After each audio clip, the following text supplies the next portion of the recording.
In the state of Florida, you're going to come in contact with a seller's disclosure on either side of a real estate transaction. This often overlooked document is really what to look for when buying a house.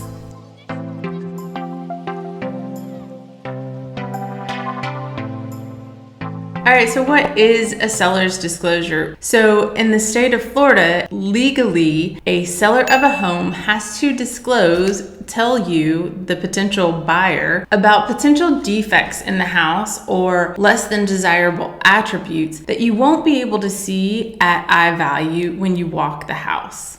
According to Florida law, with some exceptions, a home seller must disclose any facts or conditions about the property that has a substantial impact on its value or desirability and that others cannot easily see for themselves.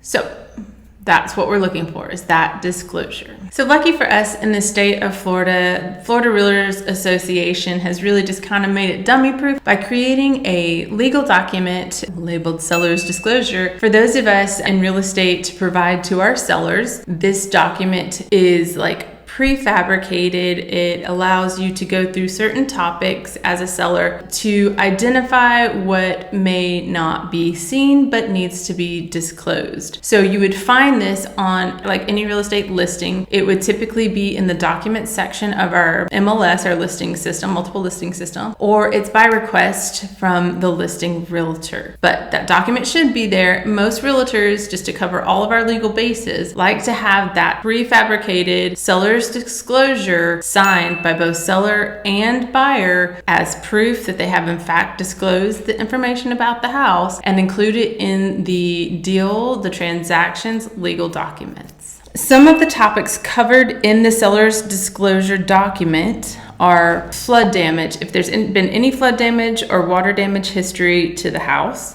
it's going to ask about all the major appliances. Is the air conditioner working? Are the HVAC, the hot water heater, are they all without defect? It goes over roof issues. Are there leaks? Has there been repairs? Has there been any damage? What's the age of the roof? It talks about flood zones, which is a big one here for us in Florida. It also talks about any kind of infestation from termites. It looks at a homeowners association and the rules and regulations around those, and also legal claims such as titles, permits, or boundary disputes. So there is a different seller's disclosure that you would use for like a single family residence and a condo, because there are different things that would be concerning. So most of the same information that you would find in a single family residence is included in a condo seller's disclosure, but it's going to add certain things like fire protection, like how are the sprinkler systems set up in a larger building. It's also going to talk about the amenities, because there are shared amenities typically within a condo association. It's going to talk about the rights, the usage. Are there private storage units? Are there private parking spaces, and how those are distributed? And so just be aware that there are different types of seller's disclosure and keep your mindset on that. All right, so there are some things that do not have to be revealed in the state of Florida on your seller's disclosure. Two that really stand out, and one is if there has been any kind of a death in the house, whether it was murder, a natural cause, someone was ill, like that does not have to be disclosed. And then additionally, if someone has lived in the house previously that had HIV or AIDS, those do not have to be disclosed legally. All right, so we know what a seller's disclosure is. You can kind of see how important it is as a buyer, that you want that information that you're just honestly just ignorant of, and you are trusting the seller to give that to you. So what happens if maybe a seller does not choose to disclose something that legally they need to? Well, your rights as a buyer, a purchaser, this is a get out of the contract breaking deal. So you can absolutely walk away from your offer, from your contract, if they have not disclosed a defect prior to you signing that contract. Or you can take legal recourse. There's been a couple articles about legal recourse where a buyer tried to sue a seller for not disclosing certain information. So that's going to be a little bit harder to actually win that litigation, because you're going to have to be able to prove that the seller did not in fact tell you that information, but that is a recourse that you could take. And sometimes looking at these seller's disclosures, if you're not in the business of real estate or you're not building houses, sometimes there can be jargon in there that you're not familiar with, and it can seem somewhat overwhelming.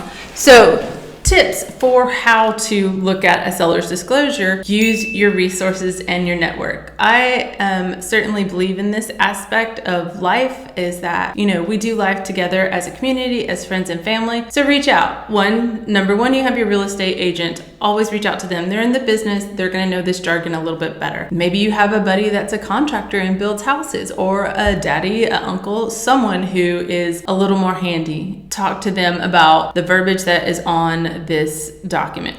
Also, obviously, there's the you Googler. Another absolute important tip is to hire your own inspectors. So you're going to hire a home inspector to come in as a buyer to look at all of these things. But this inspector is not going to be going behind walls. They're not moving furniture. So also they are looking at face value of the home, but they will be a little more familiar with the documentation. They're going to be looking at the surveys. They're going to be looking at all the information that you have received and can find on this home. Additionally, if there is something that seems a little squirrely, that it seems like the seller kind of did a word magic around on the disclosure, you can always hire a person with a specialty inspection. Like if something sounds a little weird on the disclosure about the roof, let's hire a roof specific inspector. Okay. All right. And the last tip for reviewing a seller's disclosure is look at all those documents. You are going to want to be like the psycho stalker of this house. Truly, you do.